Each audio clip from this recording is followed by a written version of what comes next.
ഓർമ്മയുണ്ടോ എന്നെ എന്ന് ചോദിക്കാൻ പറഞ്ഞു. നമ്മുടെ ലൗലോലിക്ക. തെക്കോട്ട് ഇതിനെ ലൗലോലിക്ക എന്ന് പറയും, വടക്കോട്ട് റൂബിക്ക എന്ന് പറയും. കുറച്ച് റൂബിക്ക കിട്ടി. അപ്പോൾ പിന്നെ ഉപ്പിലിട്ടേക്കാമെന്ന് കരുതി. ഉപ്പിലിടുകയാണെങ്കിൽ പിന്നെ നിങ്ങളെ കാണിക്കണമല്ലോ. പിന്നെ ഒന്നും നോക്കിയില്ല. കുറച്ച് വെള്ളമെടുത്തു, ഉപ്പിട്ട് തിളപ്പിച്ച് വിനാഗിരി ഒഴിച്ച് മാറ്റി വെച്ച്. വിനാഗിരി ഒഴിച്ചത് കാണിക്കാൻ പറ്റിയില്ല കേട്ടോ. പിന്നെ നമ്മുടെ റൂബിക്കയെ നന്നായിട്ട് കഴുകി ക്ലീനാക്കി എടുത്തു.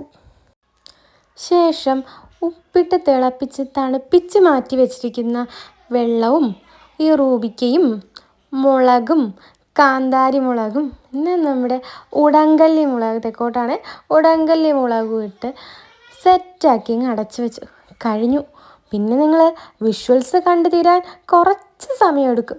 അപ്പോഴേക്കും നമ്മുടെ കുട്ടിക്കാലത്തോട്ട് നമുക്ക് പോയി വരാം.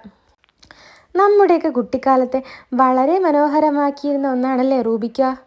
ഏത് മരച്ചുവട്ടിൽ കണ്ടാലും റൂബിക്ക എടുത്തുകൊണ്ട് വന്ന് കഴുകി, അത് ഉപ്പിലിടാനൊന്നും നിൽക്കില്ല, അതിനു മുമ്പ് തീർക്കും. എന്നാലും ബാക്കിയുണ്ടെങ്കിൽ ഉപ്പൊക്കെ ഇട്ട് സെറ്റാക്കി വെച്ച് 1 ദിവസം 2 ദിവസം ഒരാഴ്ചയും നമ്മൾ വെച്ചിരിക്കില്ല, അതോടെ തീരും റൂബിക്ക. ഇന്നത്തെ കുട്ടികൾ ലേസിൻ്റെയും മാഗിയുടെയും ഒക്കെ പറയാൻ പോകുമ്പോൾ റൂബിക്ക പക്ഷേ കുറച്ച് ബാക്കിലോട്ടാണ് ഇപ്പോൾ നിൽക്കുന്നത്.